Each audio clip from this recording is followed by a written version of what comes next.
don't talk carelessly, right? Give me this, give me that. Kill my enemy. Give me that. Give me this, give me that. Kill my enemy. Give me that. Give me this, give me that. Kill my enemy. Give me that. Give me this, give me that. Kill my.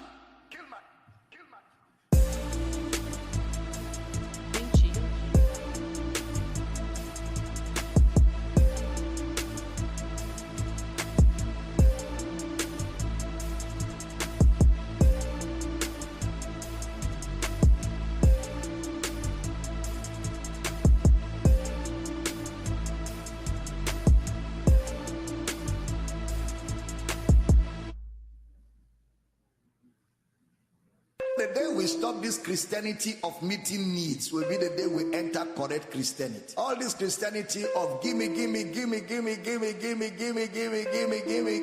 is actually paganism. I love that song, man.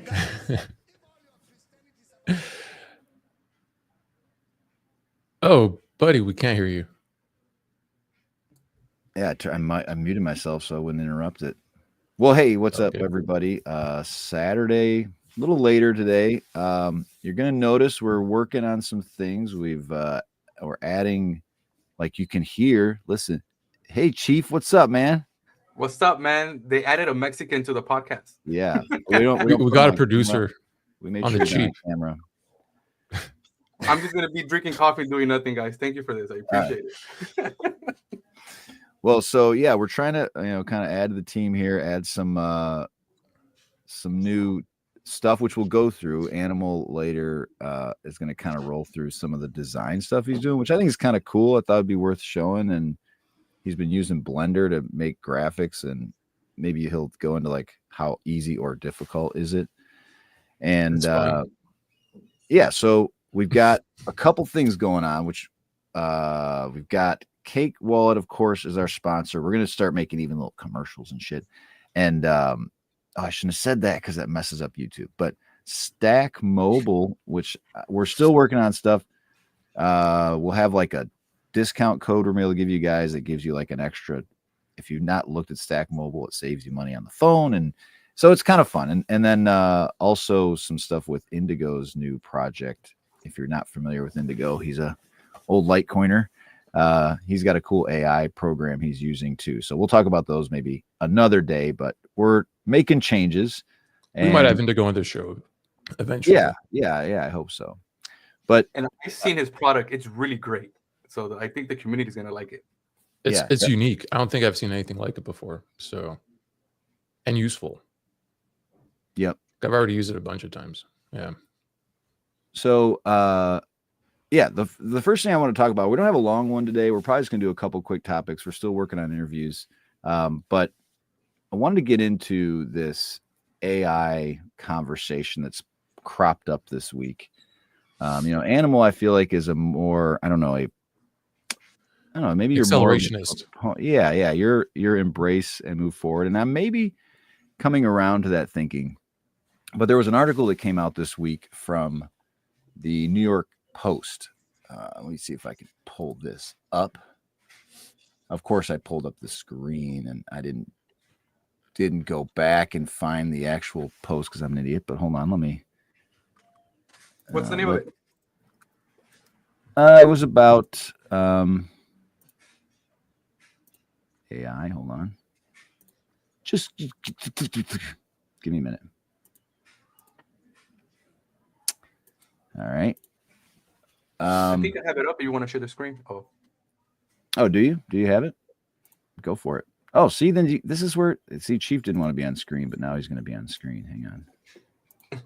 I don't understand why this popped you on screen. Right there. Boom. Okay. So.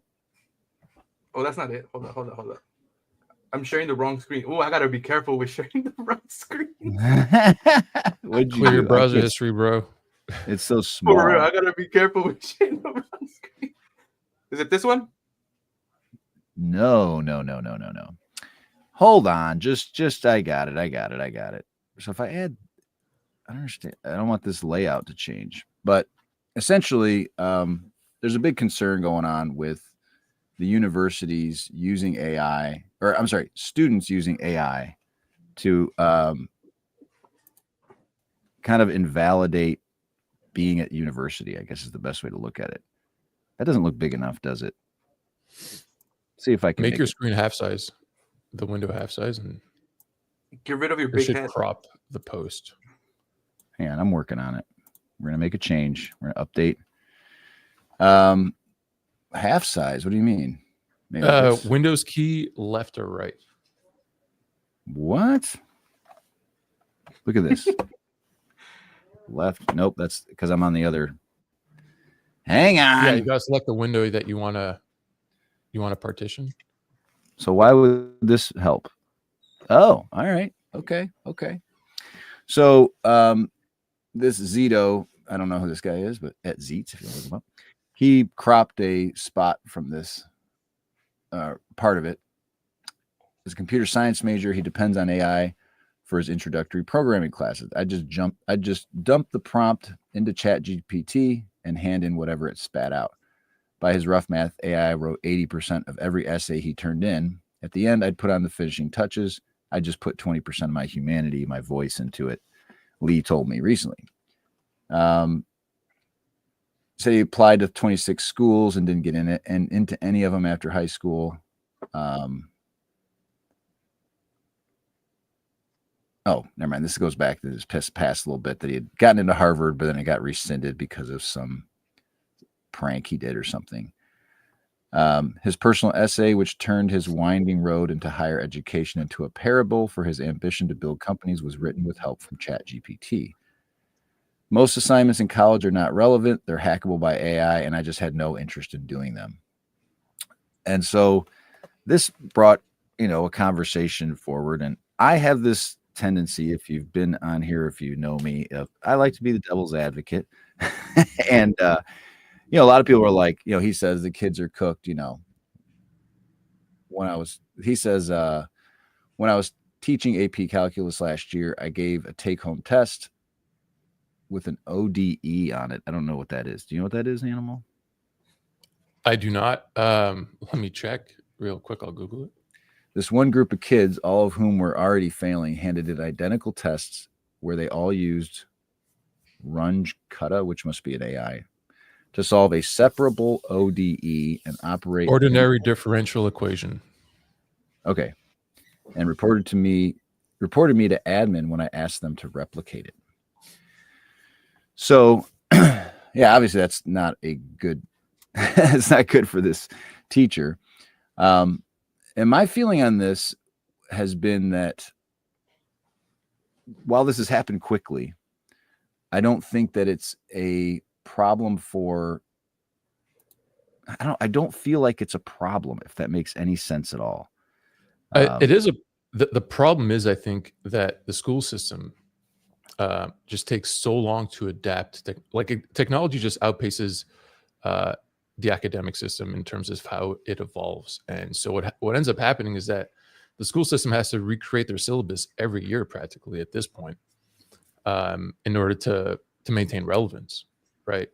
I mean, the fact is, in computer science, in IT, and if you're a developer, you're working, you're using AI every day. Every company, practically, if you've got a Microsoft Teams subscription or Microsoft 365 subscription for your employees, right? You have access to Copilot, right? A dedicated instance of Copilot that doesn't, that protects your company's sensitive information and whatnot. So yeah, I mean, the world is changing, and the school system is having a hard time keeping up. A lot of the teachers, I mean, they've got to learn this stuff too. They're not necessarily in the trenches, so to speak, these days, and they might not be exposed to what's happening in the job force. So it's hard for them even to gauge what to teach, what's important, what isn't. But yeah, True. we're definitely, it's kind of like we're moving from the era of horse and buggy to cars, and the schools are still teaching people how to ride horses, right? Well, everywhere else in the world industry, they're moved on. Like people are getting their driver's license, right? And if someone wants to be effective in the work, yeah, it seems to be that what it kind of exposed to, because I went back and forth with some people, and what I feel like is kind of exposed in this, and I don't want to minimize the process of learning, like that there is some value in, like, I don't know the answer and I have to go find out what the answer is, and maybe along the path of finding that answer I discover something else, or I learn, just reading something, oh, I didn't realize that. Even though it's not the thing you were looking for, you're learning along the way as you're filtering out what's good and bad information. Mm-hmm. But I look at AI and I say, well, I think what it's done is it's going to make schools go, well, what really is learning? Like, I feel like people don't understand what learning is. They think that if you read something, that's learning a practical skill. It's rote memorization. It's like, I can be told how things work, but until I actually need to apply that knowledge, who cares that I have that information? It doesn't even do anything for me if I don't actually know how to practically apply it to the world. And so it's kind of like a calculator versus doing math by hand.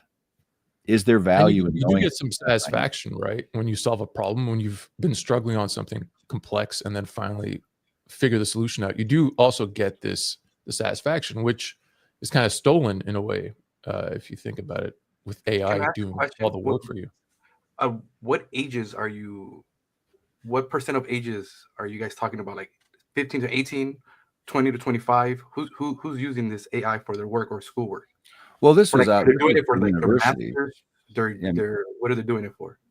Well, this was for universities, right? So this is like talking about, getting through school. Your teacher assigns you an essay, you just plug it in ChatGPT and turn it in. And to me, that's not a failing of the student, it's a failing of the teacher. If something's essentially you can just look it up and copy it off the internet, and that qualifies as good work, then that tells me something's wrong with the goal, not with the method by which someone achieved the goal. And I think there's some simple ways to solve this issue, right? Taking kids' cell phones away from them during school might be controversial, but I think it'll help them be forced to read or to focus more. Another thing that I read about some people or some schools were thinking of doing was to make homework like watching videos or watching lectures. Make homework the easy part, so people, because they're more likely to be distracted at home with video games and TV and whatnot. So make the accessible, easy stuff, the things that kids look forward to, like videos and stuff, or movies, whatever. Make that be the homework. And then when they come to class, make them read and write essays, right? Without their phones, force them to do like the annoying homeworky stuff that they would normally do, right? Like whether it's like a bunch of math questions, math homework and whatnot, have them do it in class. So when they get stuck, the teacher can go there and help them. Right. There's some things like that are like easy hacks that they can implement today without really going too deep into how to actually leverage AI in industry. And I think there's a bunch of stuff like learning how to write, learning how to spell, Well, but here's the thing. I don't think we would sit here and say it's important for a carpenter to know how to use those old timey drills where you kind of crank them and they drill wood. You'd be like, well, that's a completely useless that's a useless skill. Why even bother? Where I feel like there's something to that of making someone do work just to do work when it doesn't actually achieve anything. I don't know that's going to be a hard thing to convince people to do and not just resent the shit out of it. Now, if they want to do the work, if they have the desire to do the work, they're going to do it. There are people who probably know how to use those stupid things because they want to know how to use them. They're curious about it. Or if it's a topic that they genuinely want to improve themselves, they'll go out and they won't just accept AI's answer. They're going to use it as a tool to dig deeper and deeper into things. So I feel like it's a weird thing. I just feel like maybe schools are aiming for the wrong target. They're aiming for just I mean, read things and regurgitate them to me, rather than going, wow, it's an amazing opportunity to use a tool and actually get these kids to apply practical knowledge and teach them how to use the tool effectively. That's probably the thing that, rather than avoiding it or saying, let's ban it, like, let's embrace it. Yeah. No, I definitely think there's something to be said for, teaching kids how to think critically. Ultimately, I keep referring to this book, The Diamond Age. I've spoken to you about it numerous times. It takes place in the future. It's about this little girl that finds a magical book that's basically, Gen AI, that, she finds it, and the book is smart enough to see that she's in a desperate situation and teaches her the skills that she needs to know to save herself from it, right? Teaches her how to read, B, how to fight, how to defend herself, right? Teaches her some karate. Teaches her that she's in an abusive situation by showing her stories of other people in similar situations. And then, I don't want to spoil it because the book is amazing and I think super relevant to our times. But yeah, I mean, the book does a great job. And AI is at the point now, I feel like, if it isn't already, in the next year or two, where we'll be able to have these types of programs. These applications, you download it on your phone, and the phone's listening to your kid, can interact with your kid, figure out where they're at in their learning, fill in any gaps in their knowledge or understanding, and build them up. I think for now, kids still have to learn how to read and write. They need to be able to how to speak and articulate correctly so the AI can understand, so they can use the AI, right? So they can interact with the AI appropriately, so it's able to, so the kid's able to leverage the power of AI. Right. While also like being, viewing AI with a critical eye, and like understanding that it isn't perfect, and that you also have to trust your instincts on things. That some things might not make sense to you, or don't trust it completely. Yeah, where it's almost like it's funny, it's like an inversion of school, like you're talking about. Use these things at home that are entertaining, these great teachers that can teach these subjects, and then when you go to school, it's all right, let's talk about how we're going to actually use the tools we have in the world to get the results of what this person's talking about, or like, to apply this skill to the real world. Well, so there's this video, dude. History, like, you go, what is the purpose of history class? Well, they say if those who don't learn from history are doomed to repeat it, right? I don't know if that's going to be true, because I feel like we're in uncharted territory now with AI and the singularity. I'm not sure if that saying will hold true for much longer, because, like I said, we're entering uncharted territory. We've always been at the top of the food chain in terms of intelligence, and we're being leapfrogged by AI as we speak. So I mean, are we doomed to repeat history, like the bad parts of it? And do we limit ourselves to what we can achieve with the help of AI if we focus too much on our past? I don't know. Maybe it's irrelevant. Maybe AI is going to do whatever the heck it wants, and we're just here along for the ride. That being said, I did want to share a video. I don't know if you saw this, Grant. The school in Texas, where they're using AI to help teach kids things like math, science, and English. Yeah, you want to throw that up? It's a 3-minute video. I could play it and see what you think about it. Did you send it to me? It's in the private chat. Maybe Chief wants to put it up. It's the first link that I sent. Ooh, let's see if we can do this. Hang on. I don't know if he's able to do this. See what happens. This may pull Chief up on stage again. No? Okay.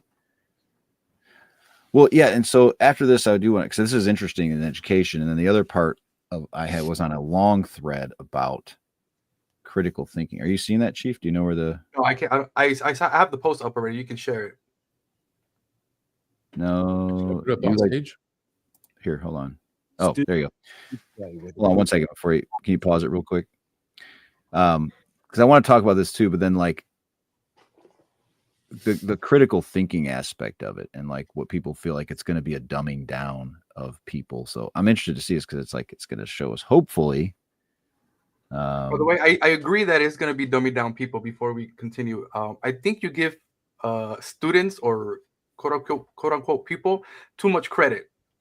They just want to finish the homework, put it in AI, and then go about their day, and then go drink, Okay. especially if they're 22 years old. Okay, let's watch the video, and I think it's a good conversation. Let's see. Make sure we can hear it too. Okay, the volume's up, and Action. School, where teachers are considered guides and students study for only 2 hours a day, and supposedly they're learning twice as fast. You condense like a 6-hour normal school day into only 2 hours, and it's not like with a teacher standing in front of you. It's with an AI app that's personalized to skills that you need to learn in the grade level. Students begin each day with a group activity to build connection and focus. Then, for the next 2 hours, students spend their time on an AI program that custom builds their learning path in real time. It's a personalized AI-driven experience with one-on-one virtual tutors that adjust instantly to the student's move. In public school, you very much just teach a blanket lesson, and you just hope and you cross your fingers that kids catch on. Because the AI learning only takes 2 hours, the rest of the day is open for exploring their passions like swimming, art, or even launching their own startup. Some dive into music. One student, he's building a cleaning robot. When I build it, I program it to clean. You're gonna program it to clean stuff? Yeah, That's like smart. tiny stuff. After lunch, like, it's not academics, it's just the workshops, the teamwork, the doing your passion project. And so for them, I think that's why they take it so seriously, because they have that understanding of, this isn't a traditional school where I'm going to be doing this for the entire day. But I know that if I'm going to condense an entire day down into just the morning, then that's what has to get done. If you get an epic day, if you get 9 masteries, well, you don't have to do your computer anymore. You can paint, make stuff. So what do you think about your guides here? They're nice. Yeah. They don't tell me the answers. They just give me resources. They light up when they talk about them. Like, they just feel like, this is the person who really cares about them and leans into who they are as a person. Like, they just get to know that kid. Sure. And they try to help motivate them through the things that they love and help guide them. They never will tell you that you can't do something. So over time, like, then you develop that mindset. And so just like the environment from day one has always been like, you can do anything if you set your mind to it. So I think that's like where I started to learn motivation. I spoke to Sarah, and who really made a deep impact on me. Oh, I love that. When I walked away, I texted my son, just met a 6-year-old who used incentive correctly in a sentence. My son, who just turned 11, says, "What does incentive mean?"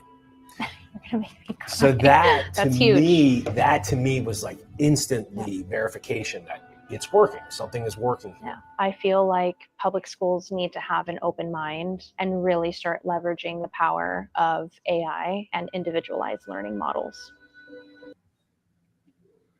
Yeah. Yeah, like having kids in school. It's such an outdated system when the group learning of, look, I have one of both my daughters do very well in school. My younger daughter's vocabulary is just like off the fucking charts. When she was like going into kindergarten, I was like, this kid's already too smart. Like, I don't want to have her sit in kindergarten. We had her test.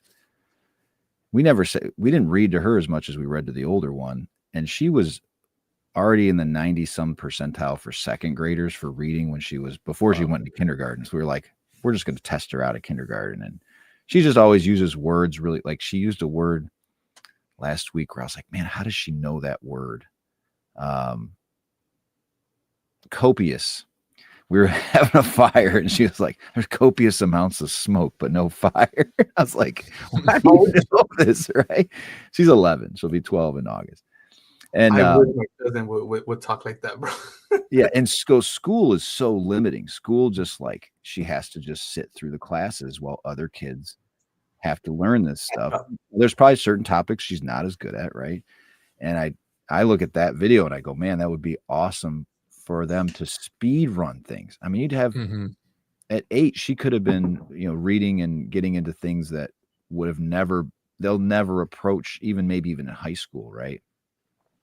Well, this Because technology enables them to like fingerprint your child's mind, right, and see where they stand, and maybe speed up to their level, right?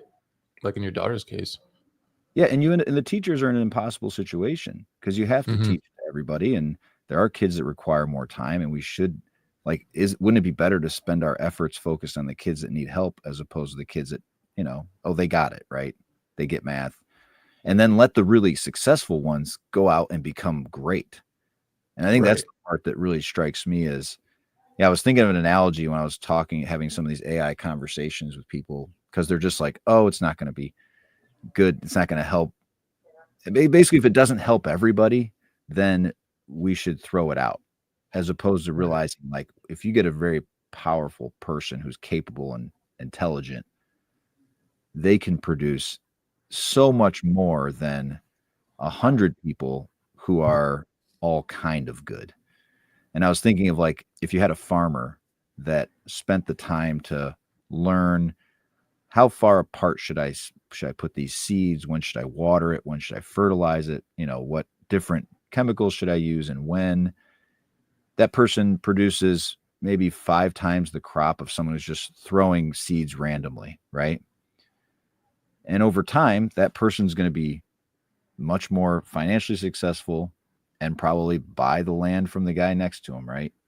And now we have 2 plots of land that are wildly successful. And then you just multiply that out, right? And so this is the challenge of the populism stuff we talk about, is you end up in a scenario where the super successful are going to become more super successful. Mhm. And how do you keep resources from just completely And I mean, in the optimistic on the optimistic front, right? Like, say it could also help bring kids up, like pick kids up by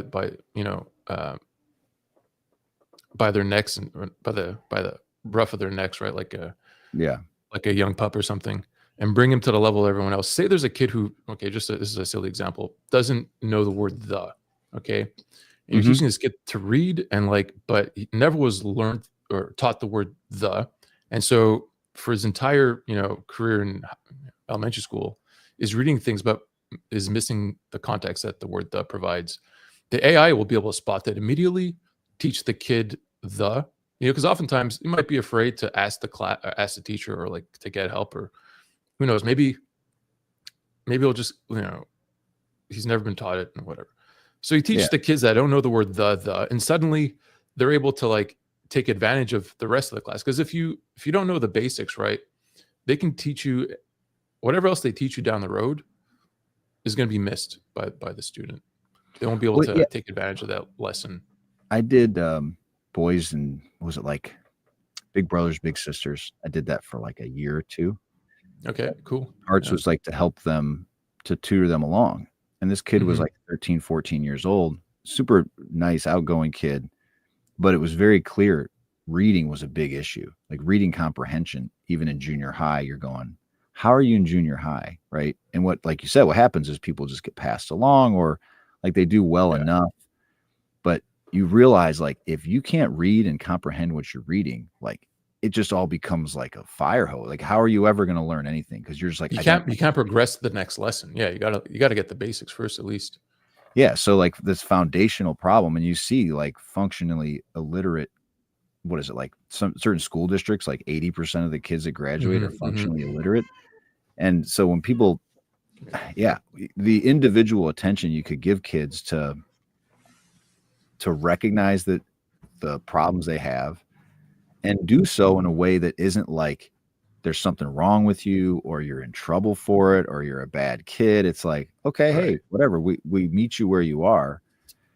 Yeah, that's actually really encouraging watching that video. Like, you start to envision a future, like, what if we really did embrace this, and you could take kids and they would feel good about school, and not like, oh fuck, I got to sit through 8 hours of school. This sucks.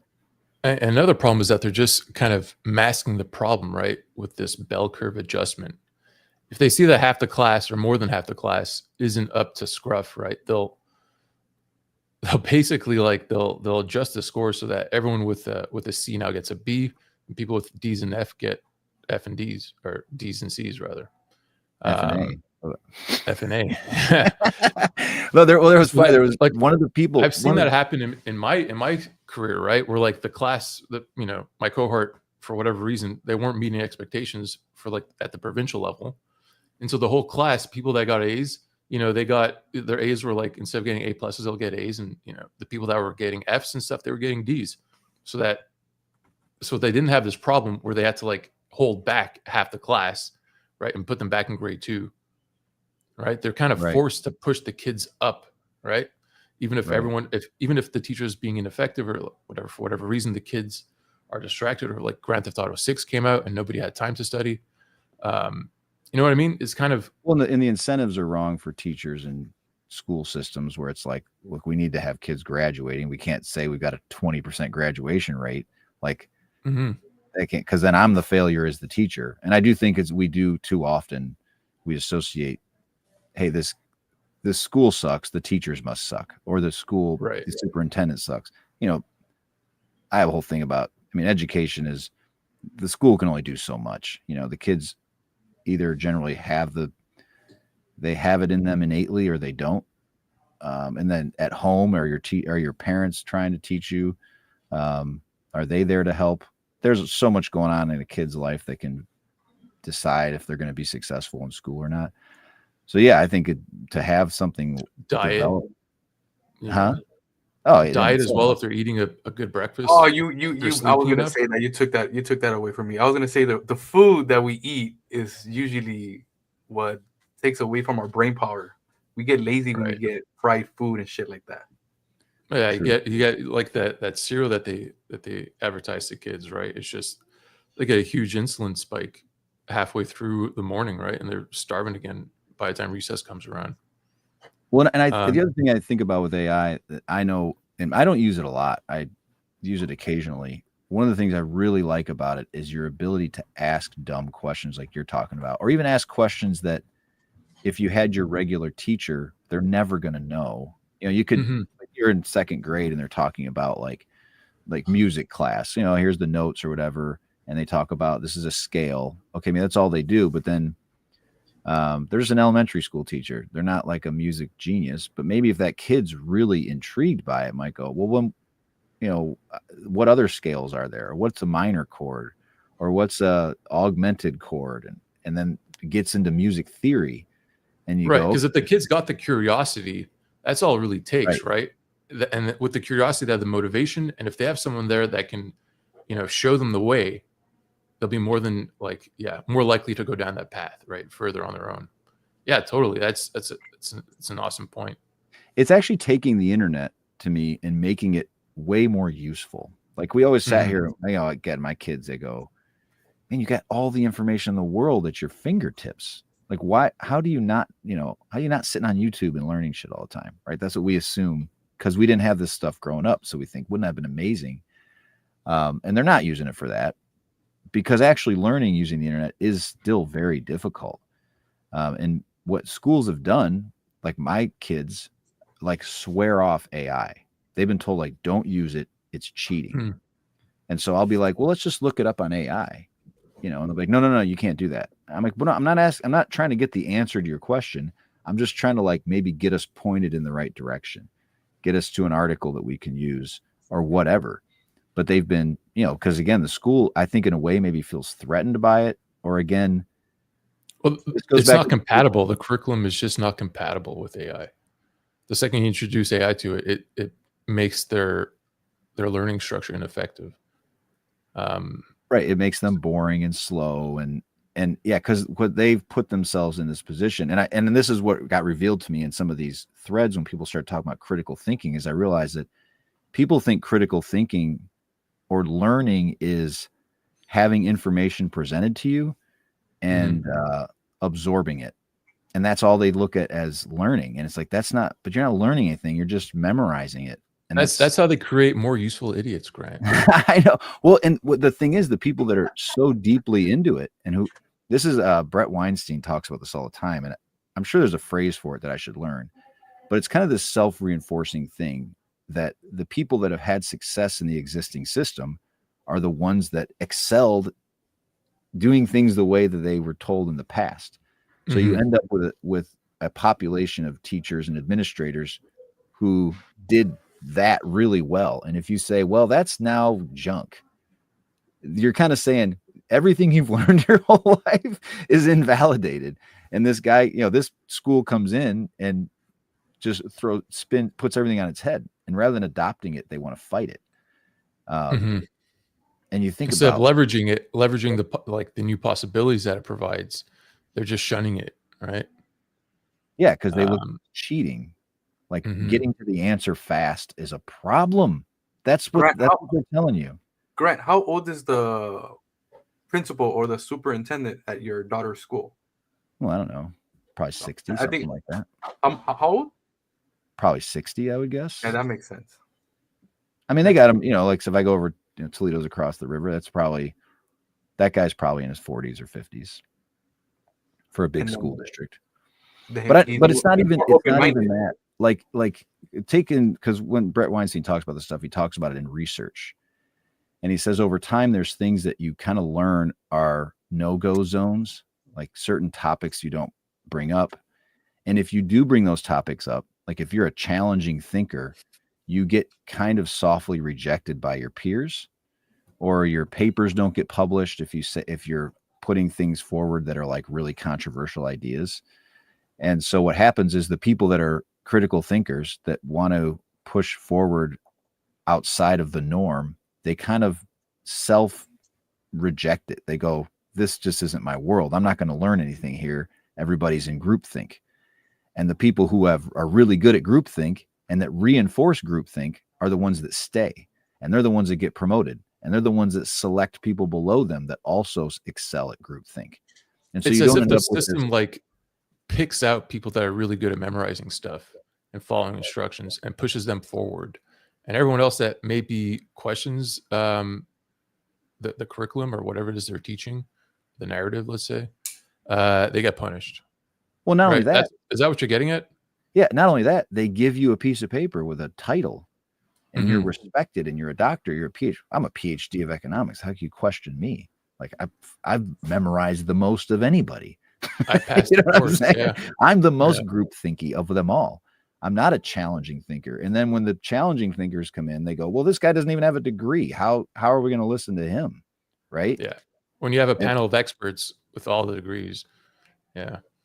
Right. So that's the part where I think the schools today are filled with people, and not, again, through no fault of their own. They probably were very good students. They followed the rules, and there's a way of doing things.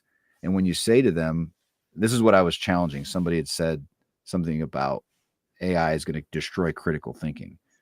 And I said, well, critical thinking has nothing to do with AI. Like the critical thinking is questioning what you're being told. So what if AI tells you something, you should critique it.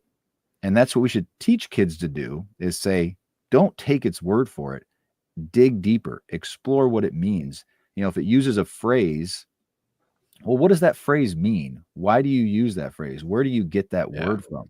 Like, think how much more deeply you can get into a topic if you could question every single aspect of it. And this machine was forced to actually give you an honest answer instead of gaslighting you or calling you racist. I mean, to be fair, like getting a PhD or a law degree isn't as simple as just memorizing stuff, right? In a lot of cases, these exams are open book.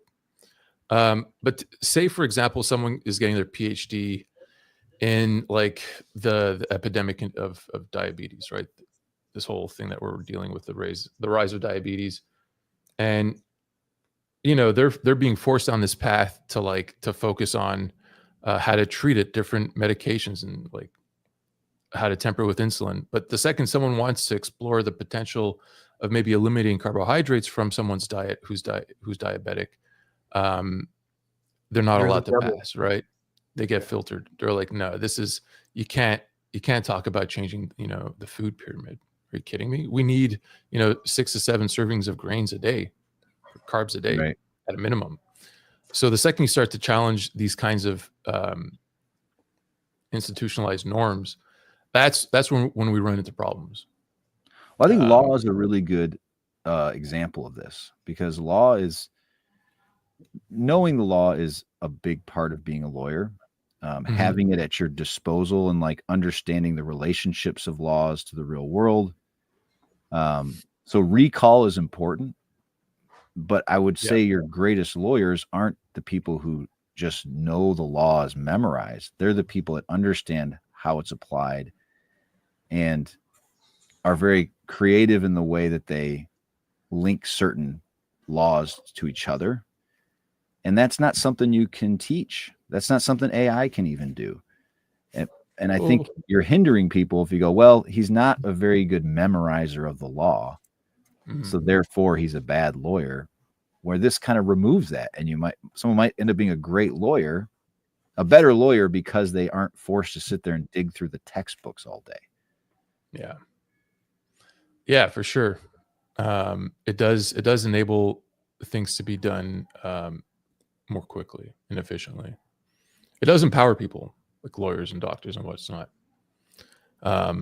Just before we wrap this up, I just want to say, like, because it does empower people and leverage things that we haven't had access to before.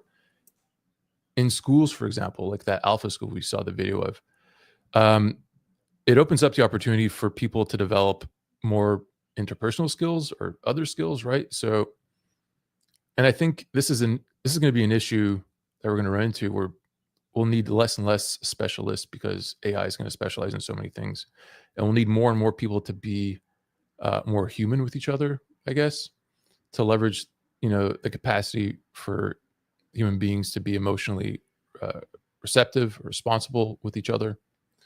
I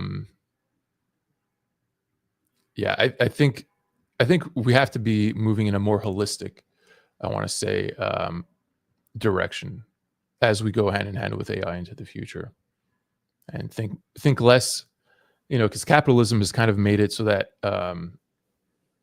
narcissism and sociopathy, sociopathy are more strategic, are more strategies than they are like mental health issues, right? In business, being a narcissist, if you're the CEO of a company or a sociopath, can help your company succeed. And a lot of people adopt this strategy. Right. It kind of makes it so that, I think there's an opportunity to move in a more humane direction of capitalism going forward, potentially. Excuse me. Well, hey, that's the bell. But I did follow, by the way, if you can find, I just followed somebody on Twitter that works at that Alpha School. That would be actually a great, wherever animals went, that would be a great interview for us to try to set up. What's the name of the person? This guy's Reese Harding, it says. He's an engineer there, but maybe the lady who runs the school, that would be really interesting to learn more about it and how it operates. So let's try to find her. But so I just think this is obviously an issue that's going to touch a lot of people's lives, man. AI is going to, one of the guys said, he's like, well, what, in the threads, because I was defending AI because I think that it's going to be an extremely powerful tool, and it's silly to get mad at the tool itself. And he was like, well, but there's a lot of people whose jobs are threatened by this, and this is going to be the big question of the next decade of what. You'll have to excuse me for a second. Someone at the door. Oh yeah. But this door right here. You can turn your camera off if you want. You can bring me up while you do that if you want. Let me see if I can do that. Hang on. Also, I think you're right. I work at a lab and we design teeth, crowns, and our lab is using AI to get most of the crown done. And we just have to come in and make sure we adjust it to your contacts and to your embrasures of your teeth. And we just have to make that perfect. But a lot of the stuff, AI is doing it for us. And I'm learning that in class right now. And then as I'm learning in class, I'm like, fuck, am I going to have a job in 5 years? Is the AI going to look at Grant's teeth and be like, you know what? He needs his open contact over here, or his distal of number 32 is fucked up and we need to fix that. And I feel like I'm not going to have a job in 5 years, bro. Yeah, no, it's something to be really concerned about. But in a way, it should be, again, if we cling to the past, it's scary. But if we embrace it and recognize, what if we collectively said, you know what, let's make this so that we can improve the lives of millions of people, reduce the workload of millions of people. That's the hard part. And You keep the GDP up, right? Yeah, you can't get that. This is the hard part about what maybe has triggered the whole change to populism in general, is like, once you have abundant success in a system, it feels like the only way we can get to where we say, you know what, maybe people should just be working like 25 hours a week. Like, until we get, the only way we feel like we could enforce that is through some sort of law, rather than us just embracing, we don't need to work as much. And the billionaires don't need to be gajillionaires. Aren't they better to spread that to their workers and make the lives of the people that work for them better? But that doesn't help with the stock market. That doesn't help, you know what I mean? And that might be the heart of a lot of this, is the public company, raising the stock price is the primary goal of all large corporations, right? And people be damned. Like you said, being a sociopathic CEO makes you a better CEO than, you know what, taking care of your customers, and profits may be flat, but we're growing, and my people are happy, and we're building healthy environments and healthy cultures. Like, we're not taking advantage of all the amazing things we've been able to produce. You know what I mean? Yeah, no, totally. Like, all these it's rough because it's not going to affect every industry simultaneously, right? Some places will see the changes happening faster than others. Programming, for instance, developers all over the place are leveraging AI. If they're not, they're being left behind. But there are other industries, I don't know, say manufacturing, right, where we don't have the robotics technology quite there yet, where they can do everything. So yeah, it's a question of, I guess, of it happening as gracefully as possible. If they are going to like regulate that 25-hour work week, they would have to do it with everyone, right? And there's some industries that can't survive on that yet. Well, you just have to have 2 people do the job. You work a 4-hour day, or you work 3 8s. You know what I'm saying? But then the problem is, what if the the technology comes around where they're like, okay, we don't actually need these 2 people anymore, and one person at 25 hours can do it. We're just gonna keep paying 2 people when you only need 1 person? That I don't know, man. Are we paying lip service to the humans now? Are we at that point now where we've got to pay lip service and give people hours just because society will collapse otherwise? Because you know me, I'm a believer that work is good. I think that it's necessary for people to have something they feel good about themselves, that they're achieving and accomplishing. Does that need to be working for a company? Does that need to be working for themselves? Does it need to be working for profit at all? I don't know. Can you get the same satisfaction from playing video games or sports or doing something else? Personal endeavors, hobbies, and whatnot. Yeah. So is it like, again, am I old thinking that looking to the past of like where people got their satisfaction in the past is where they're going to get it in the future? I don't know. But I do feel like people have to feel some sort of productiveness. They can't just sit around and eat Cheetos all day. That doesn't do anything for your ego. But yeah, maybe the future is more about giving ourselves permission to not always have to be working. Like I don't know. I don't know if you guys feel that way. I feel like if I go a weekend and I don't get something done around the house, that I'm just letting shit slip. You know what I mean? It's like it's a pressure I put on myself almost. I get upset with myself if I wake up past 9 or 8 o'clock. It's like if I'm out of bed and it's 9 o'clock, or if I'm still in bed and it's 9 o'clock, I'm a little bit like, damn, I wasted half the day. Yeah. Yeah.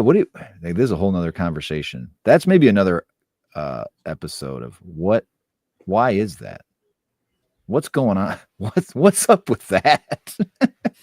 Why do we have this internal pressure to do shit when you're just like, God, what is wrong with you? Why didn't you just wasted an entire day, a perfectly beautiful Saturday?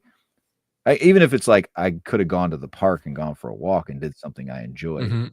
Like you're cursing yourself for sleeping. Yeah, What's carry wrong that with guilt you, around animal. with That's you. the question. I don't know what's wrong with me. Well, but I can tell you that I'm not the only one that feels that way. 100%. Yeah. And it makes you wonder the people that don't feel that way. You're like, what's going on with them? Did they just don't give a shit? Maybe they got other stressors, right? That they worry about. Yeah, or they just take every day as it comes. Like they've kind of accepted, like I'm, whatever. And that that's a whole other conversation where it comes to like people's work-life balance. And some people they just want to work. Yeah, just work to live as opposed to live to work, right? I mean, the other thing is a lot of people live with like a sleep deficit, right? When I was in high school, for whatever reason, anxiety, let's just say blanket anxiety, I had a hard time going to sleep. I would eat well, exercise well, whatever. I was in an environment where like all my needs were met. But when it was lights out, I'd be in my bed, like tossing and turning until 3 or 4 a.m., stressing out over the fact that, I had to wake up at 7:30, and then go on like to go to school and stuff with like 3.5 hours of sleep. And I do this for days on end, so that could be an issue for some people. Right. I don't know. Chief's trying to get on stage here for some reason. I don't know why we can't hear you, Chief. Yeah, I know. I've been talking. I was telling you guys that I feel like shit when I call off from work. And I'm like, when I wake up around 10 o'clock in the morning, I was like, damn, I could have been at work making money and I'm just here laying in bed doing shit. So I am hard on myself, especially since I work at 4 o'clock in the morning. So if I call off and I wake up at 9, that's 5 hours that I could have gotten paid. And I'm like, damn, I feel like shit. Yeah. So I try. But even when it's not monetary, like, if I have stuff to do around the house, even if nobody else needs it, like it might be like I was planning on cleaning out the garage today and it's a nice day out. I got the time, nothing's on the calendar. I can spend 3 or 4 hours doing this. And if I don't do it, if I just fuck off and just sit on the couch, I'm just like, dude, you just missed an opportunity. Because maybe as you get older, you realize like there's only so many days where the weather's going to be right, your schedule's going to be right. And if you don't get it done now, next weekend I got this. It's going to be another month before I even get to it. Yeah, that's why I made it a habit waking up early in the morning on Saturday and Sundays, because I don't want to feel that. I feel like the time just goes away and I have a lot of shit to do. So I want to make sure I get up, work out, clean, do some homework, do some stuff for work so I can make my life easier on Monday and Tuesday so I don't have to be pressured and shit. Yeah, that's a smart move. Yeah. I don't do that often, but when I do, I always feel good about it.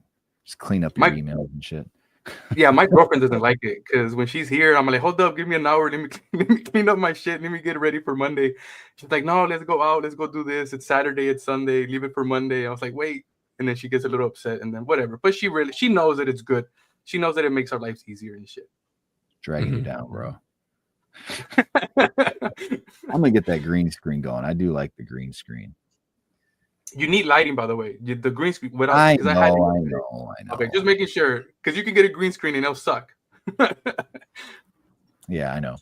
All right, well, hey. Commercials, you got to pay the bills. Kate Wallet, guys. Use Kate Wallet if you guys have any. Well, we're working on commercials, but yeah. So, yeah, as from a long time when we were Litecoin Underground all the way to now, Cake Wallet's been a sponsor of ours. Let me find this cool stuff here I can put on here. I get rid of Chief. Oh, that's actually kind of nice. Just click. That's actually fun. Yeah. Yeah. So go check out Cake Wallet. They're the first wallet and maybe still the only mobile wallet that has Mimblewimble for Litecoin to add privacy. Monero, Bitcoin, all the Ethereum assets. I think they've now got Solana and Bcash, stable coins, basically anything you can think of, you can buy on there, you can sell it. And you can swap in between the chains. So like a lot of people use it. They want to get into Monero. They want to jump. They go in, they buy some Litecoin. They switch to MWeb Litecoin. They swap it out. It gives them some added privacy, kind of getting in and out of that. And then you can buy gift cards in the app, which is the function I use the most because you can You go to Home Depot and your bill's like $37.25. You just buy a gift card for that exact amount on the spot, and you just cash it out right there. So you don't have like these leftover change on a gift card. And yeah, it's really seamless, super easy. The It's other quick. sponsor, go ahead. It's quick. It's quick as well. Yeah, super simple. And Vic Sharma is an awesome guy. He's been supportive of us for a long time. The other one, which I don't necessarily have a graphic for, I got to get up, is Stack Mobile, which Stack Mobile is basically it's a cell phone service where you're going to get paid in crypto as a refund every month for what you use. So I had them do a quote for me. I'm actually in the process of getting changed over. But let's say you're spending $150 a month on your cell phone. You can get the same plan. Generally, even like it'll be a little cheaper. The plan itself could be a little cheaper, and then they'll pay you 15% back, paid in crypto to they use BitPay, a BitPay account. You can pick, it can be either Bitcoin, Ethereum, Litecoin, or Doge are the 4 assets you can be paid in. And yeah, you just kind of passively earn money using your phone, and it's the same service you get whether you're on Verizon or something like that today. So the last one, oh yeah, and if you want a special promo, you get an extra $25 back for signing up to Stack Mobile if you use the what do they call them? The code, promo code block, right? All capital letters, BLOCK. Yeah. And we'll have, again, we got to get some graphics updated for that. But and then lastly, it's Indigo's site cite.io, which let me pull that up real quick, actually. Yeah, let's show it off. Can we? Yeah, I got it. Please hold. I'm actually working on a new monitor so I can have I'm getting one of those big badass monitors, like a double wide. I just gotta get it. That's kind of nice. Huh? Oh, getting serious. Nice. Yeah, you can hear it, not double wide. Whoa. Well, I asked because for my work, they don't have hang on a second. Where the heck is this thing? What's it called? Why can't I see it? Yeah, when I try to look it up, I get a error code. I don't know why. That's weird. Oh no. So see, again, I got to get rid of this one here. So we got to get rid of Chief. So yeah, his site, what you can do is called site.io. And I got zoom in again. You said Windows left. You think that would be good for this? The wrong one. God dang. Yeah, you gotta choose the right window. Let's see if this helps. Maybe it'll make. Oh no, it's okay. It's good.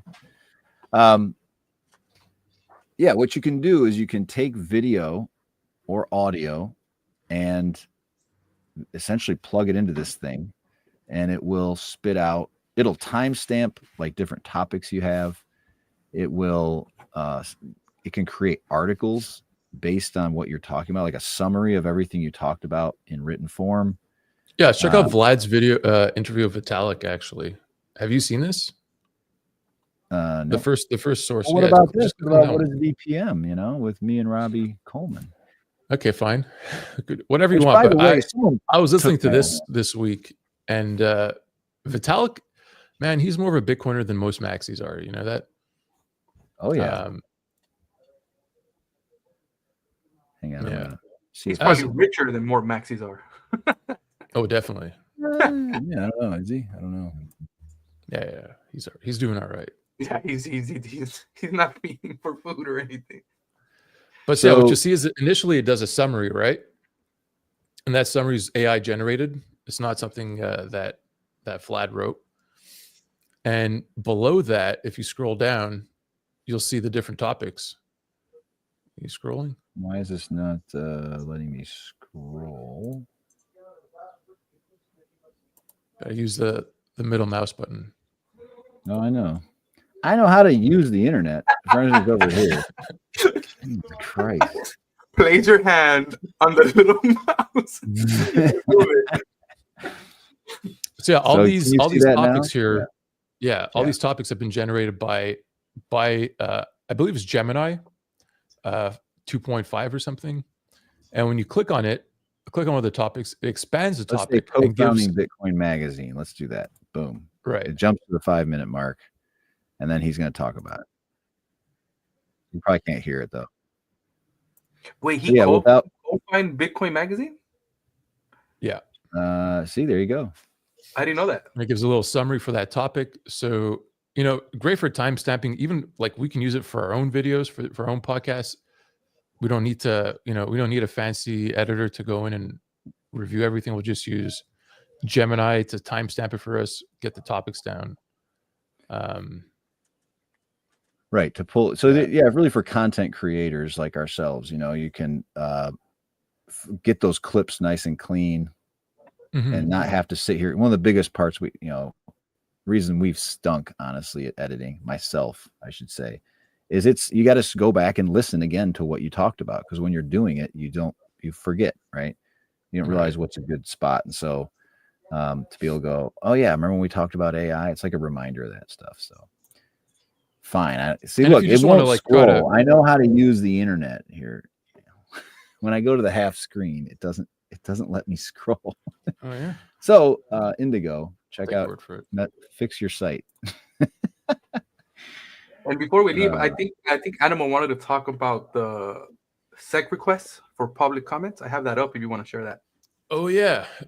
Yeah, go for it. SEC, right? They delayed the announcement or rather the approval of the Canary ETF, Litecoin ETF. And they're asking people for comments. I guess they want to know what the people have to say about this. Do you have it up, Chief? You want to it's up. You just have to share it. I got it. Hold on. So yeah, this is what the Litecoin Foundation posted. In there, this is an article they wrote. They give us instructions on how to do it, how to, so if you look, can you link zoom that in a bit into the comments? So you can either click on that link. What I'm doing, I'm writing them an email. The second way they mention is to send an email to it's on your side. I already sent you the comments. You could send paper comments in triplicate to Secretary SEC. Interesting. There you go. Would that have more impact? I don't know. I don't know if they're meant to read everything, but if there's one link, I don't know if you got it, Chief. I'll send it again. But you can actually see all the comments that people have already written, and where we're at. So yeah, if you want to throw it up there, we can look at some comments. It's interesting. In particular, will you go back to that before you do that? It says, scroll down. It says, in particular, the commission seeks comment on whether the proposal to list and trade shares of the trust, which would hold Litecoin, this must be for the grayscale thing, is designed to prevent fraudulent and manipulative acts and practices or raises any new or novel concerns not previously contemplated by the commission.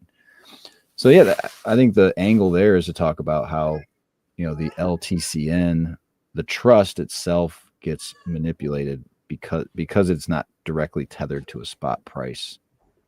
And it would be more clear to the consumer what they're getting themselves into, because if they think that today LTCN is a proxy for LTC, right, they would be mistaken, and is not performed in any way related to how Litecoin performs.